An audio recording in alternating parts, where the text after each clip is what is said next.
2023-24ರ ಆರ್ಥಿಕ ವರ್ಷದಲ್ಲಿ ಕರ್ನಾಟಕದಲ್ಲಿ ರಾಜಕೀಯ ಪಕ್ಷಗಳಿಗೆ ಬಂದ ದೇಣಿಗೆ ವಿವರವನ್ನು ಎಡಿಆರ್ ಬಹಿರಂಗಪಡಿಸಿದೆ. ದೇಣಿಗೆ ಸಂಗ್ರಹದಲ್ಲಿ ಕಾಂಗ್ರೆಸ್ಗಿಂತ ಬಿಜೆಪಿ ಮುಂದಿದೆ. ಬಿಜೆಪಿಗೆ 75.54 ಕೋಟಿ ಹೋಗಿದೆ, ಕಾಂಗ್ರೆಸ್ಗೆ 17.01 ಕೋಟಿ, ಆಮ್ ಆದ್ಮಿಗೆ 6.60 ಕೋಟಿಯಷ್ಟು ದೇಣಿಗೆ ಬಂದಿದೆ. ಇನ್ನು ರಾಷ್ಟ್ರ ಮಟ್ಟದಲ್ಲೂ ಕೂಡ ಬಿಜೆಪಿ ಅಗ್ರಸ್ಥಾನದಲ್ಲಿದೆ. 8,358 ಕೋಟಿಯಷ್ಟು 8,358 ದಾನಿಗಳು 2,243 ಕೋಟಿಯನ್ನು ಬಿಜೆಪಿ ಕೊಟ್ಟಿದ್ದಾರೆ. ಕಾಂಗ್ರೆಸ್ಗೆ 1,994 ದಾನಿಗಳು 281.48 ಕೋಟಿಯಷ್ಟು ಸಂಗ್ರಹವನ್ನು ಮಾಡಿದ್ದಾರೆ.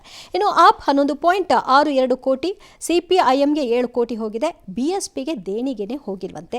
ದೇಣಿಗೆ ಕೊಟ್ಟ ಪ್ರಮುಖ ಸಂಸ್ಥೆಗಳನ್ನು ಕೂಡ ಬಹಿರಂಗಪಡಿಸಲಾಗಿದೆ. ಅಷ್ಟು ದುಡ್ಡು ಹೋಗುತ್ತೆ, ದೊಡ್ಡವ್ರಿಗೆ ದುಡ್ಡು ಹೋಗುತ್ತೆ, ಸಣ್ಣವ್ರಿಗೆ ಸಣ್ಣ ದುಡ್ಡು ಹೋಗುತ್ತೆ. ಕಾಂಗ್ರೆಸ್ ಇಲ್ಲಿ ಅಧಿಕಾರದಲ್ಲಿದ್ದರೂ ಯಾಕಷ್ಟು ಕಡಿಮೆ ಬಂದಿದೆ ಅಂದರೆ ಗೊತ್ತಿಲ್ಲಪ್ಪ. ರಾಮ ಎಲ್ಲಿದ್ದಾನೋ, ಕೃಷ್ಣ ಎಲ್ಲಿದ್ದಾನೋ, ಪುಸ್ತಕ ಎಡಗಡೆಯಲ್ಲಿ ಯಾವುದಿದೆಯೋ, ಬಲಗಡೆಗೆ ನಮ್ಗೆ ಏನ್ರೀ ಗೊತ್ತು ಈ ವ್ಯವಹಾರಗಳು.